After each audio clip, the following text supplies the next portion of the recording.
Assalomu alaykum. Viloyatimizda sodir bo'lgan muhim voqealar tafsiloti bilan efirda Xorazm 24 axborot dasturi. Studiyada Azizbek Nurmamatov.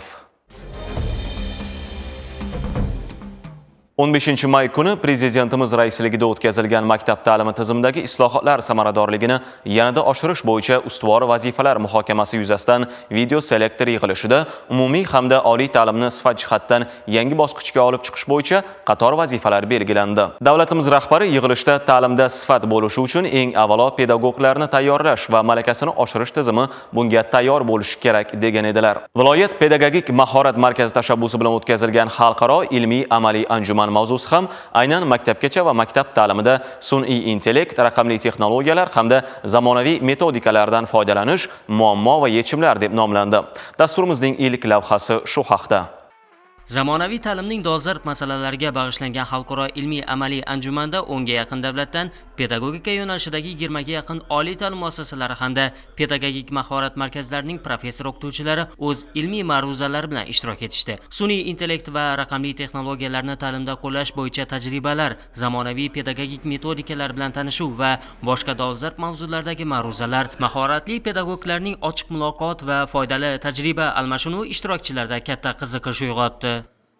Maktabgacha va maktab ta'limi tizimida zamonaviy texnologiyalar, sun'iy intellekt va ilg'or metodikalardan foydalanish masalasi bu nafaqat dolzarb, balki hayotiy muhim masalalardan biridir. Sun'iy intellekt ta'lim sohasiga integratsiya qilish orqali o'quv jarayoni samaradorligini oshirish, ta'lim oluvchilarning faoliyatini yengillashtirish, shuningdek individual yondashuvni ta'minlash imkoniyati yuzaga keladi. Xalqaro ilmiy amaliy konferensiyamizda xalqaro tashkilotlardan Ozarbayjon davlat pedagogika universiteti, Turon akademiyasi vakillari, Rossiyadan professor olimlar tashrif buyurgan. Muhtaram Prezidentimizning 231-sonli qaroriga asosan Xiva shahrida joylashgan sobiq pedagogika kolleji Xorazm viloyat pedagogik mahorat markazi tasarrufiga o'tkazilishi, ya'ni bu prezident maktablari, ogohiy ijod maktablari bilan yonma-yon joylashishi ham shundan dalolatki, mana sun'iy intellektni Xorazm viloyat pedagogik mahorat markazimizda qo'llash, umumiy o'rta ta'lim maktablarida, maktabgacha va maktab ta'limi tizimida barcha jabhalarida qo'llanishi uchun zamin yaratadi albatta. Mashhur konferensiya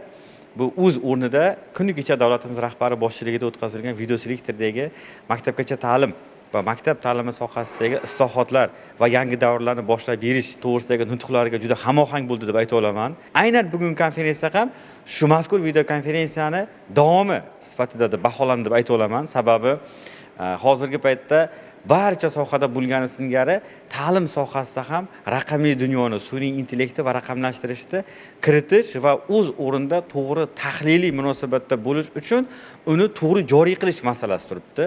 Sun'iy intellekt masalasi insonga yordam beradi, lekin bilasizmi, unda baribir inson yaratgan insonda emotsional hissiy xususiyatlarni sun'iy idrok namunasi hisoblanadi. Lekin biz uni ijobiy ma'noda ta'lim yutuqlari sifatida va hozirgi paytda ilg'or texnologiya sifatida foydalansak, albatta o'zini ijobiy ahamiyatini berishi mumkin. Konferensiyada shuningdek o'quvchilarda tarbiyaviy fazilatlarni rivojlantirishda 4K modeli kompetensiyalarning ahamiyati, masofali ta'limda tizimlashtirishni amalga oshirish, kasbiy rivojlantirishning zamonaviy trendlari, o'qituvchining individual ta'lim trayektoriyasini amalga oshirishga kognitiv tayyorgarligi, ona tili darslarida o'quvchilarni aqliy faoliyat usullariga o'rgatish orqali so'z boyligini oshirish va boshqa bir qator dolzarb mavzulardagi ma'ruzalar tinglandi. Həmin konferans sun'iy intellekt, rəqəmsallaşma, Bu go'zal ilmiy anjumanda ishtirok etayotganimdan juda mamnunman. O'zbekiston o'zining boy tarixi va madaniyati bilan dunyo xalqlari uchun juda ajoyib mamlakat bo'lib, eng qadimiy diyorlardan biri. Xorazmda bo'lib turganim hamkasblarim bilan tajriba almashish imkonini beryapti.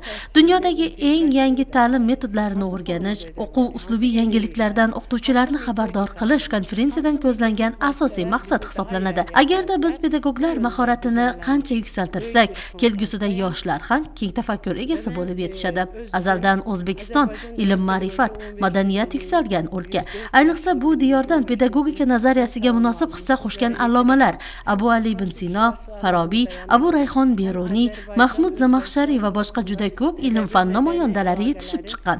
Biz ular bilan hamisha faxrlanamiz. Ta'limdagi hamkorlik bugun yangi bosqichga ko'tarildi. Bizning Ozarbayjon davlat pedagogika universitetida o'zbekistonlik talabalar uchun bepul ta'lim olish bo'yicha hamkorlik o'rnatilgani ham azaldan qardosh xalqlarimiz o'rtasidagi do'stlikni yanada mustahkamlashga hissa qo'shadi.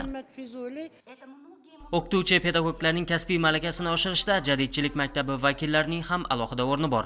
Anjumanda o'zbek jadid adabiyoti namoyandalarining ta'lim sifati hamda tarbiya nazariyasiga oid ilmiy fikr-mulohazalariga ham ahamiyat qaratildi. Xorijiy davlatlardan kelgan yetuk salohiyatga ega pedagog mutaxassislar ta'lim sifatini yuksaltirishga qaratilgan usullar va o'z tajribalari asosidagi xulosalar bilan o'rtoqlashdilar.